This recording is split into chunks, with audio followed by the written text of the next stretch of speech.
Papi.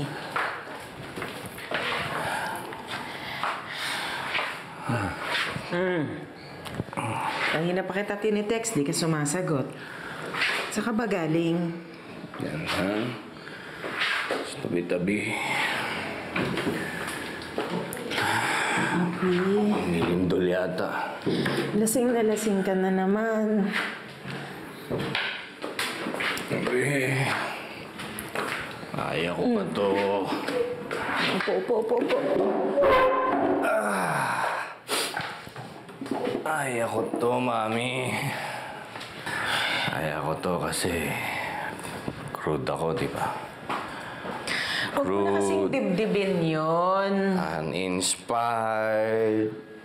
Hindi motivated. Di ba? Alam mo, tama naman sila, Mami.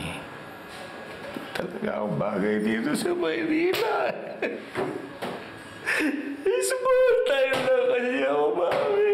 Small time lang ako eh. Papi. Tama naman sila, dapat papilagi lang ako eh. Papi, alam mo namang hindi totoo yan, di ba? Kasi nananahimik naman tayo dyan sa Pilaki. Kung bakit ginulo-gulo tayo sa mga Rosales na yan eh. Ang ganda na lang buhay natin doon, Tama di na, ba? tama na. Magigising yung mga bata. Tama na. Papi, tama na. Kaya kasalanan ng mga Rosales yan, kundi dahil sa kanila. Papi, tama na.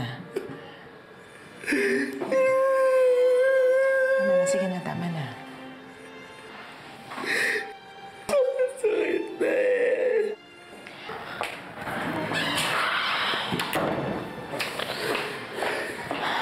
Ay, tay, sorry po, ginabi ako ng uwi. Saksakan po ng traffic eh. Tay. Anak. Ako, patawarin mo ko Patawarin mo ko, mahina kasi ang tatay mo eh. Kung naging malakas ako, di sana. Hindi ikaw ang nagtatrabaho.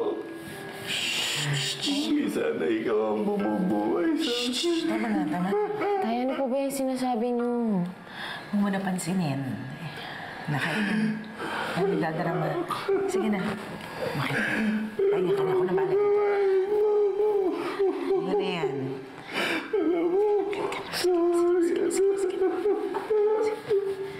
Papi. Bakit nasisinag? Ano yan?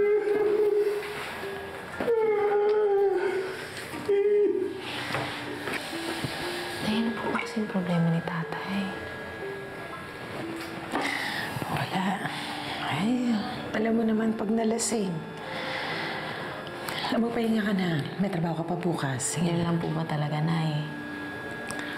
Oo naman. Eh, ako na bahala dito. Huwag mo nang isipin yan, ha? Sige po, Nay.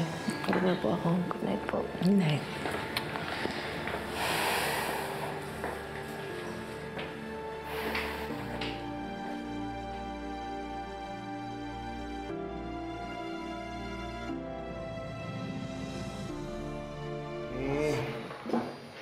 Mami, may gamot ka ba dyan sa sakit ng ulo? Lasing na lasing ka kagabi.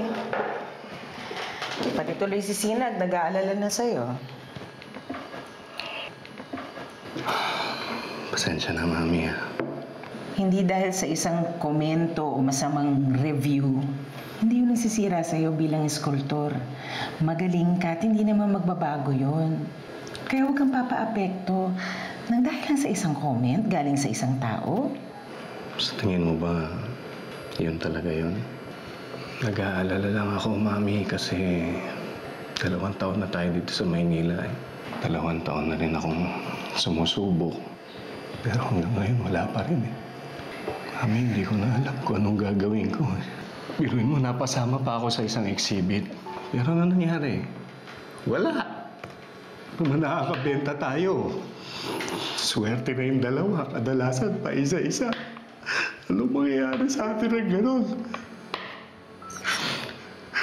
Turilo pa naman akong padre de pamilya. paano pa gagawin ko ngayon, Mami, kung sakaling hindi ko na kaya makipagsabayan sa mga sculptor dito sa Maynila. Ano na gagawin ko? Habang buhay na lang ba tayong aasa kay Sinag? Dapat hindi ka sumuko. Naniniwala ako sa'yo. Naniniwala ako na darating yung panahon mo. Hindi ka pwedeng mainip. Ang dami na natin pinagdaanan. Hindi ka dapat bumigay. Ngayon pa? Mami, kung tutuusin, simpleng buhay lang naman ang ginusto ko para sa atin. Hindi ko naman hinahangad na sumikat pa, tumanyag, makilala bilang isang skulptor. Masaya na ako yung sama-sama tayong pamilya, simpleng buhay, nakakaraos sa araw-araw. Parang yung sa Pilanggi, di ba? Hindi na natin mababago yun. Iba na ang nangyayari sa atin ngayon. Iba na ang buhay natin. Hindi na tayo makakabalik sa dati dahil sa mga Rosales.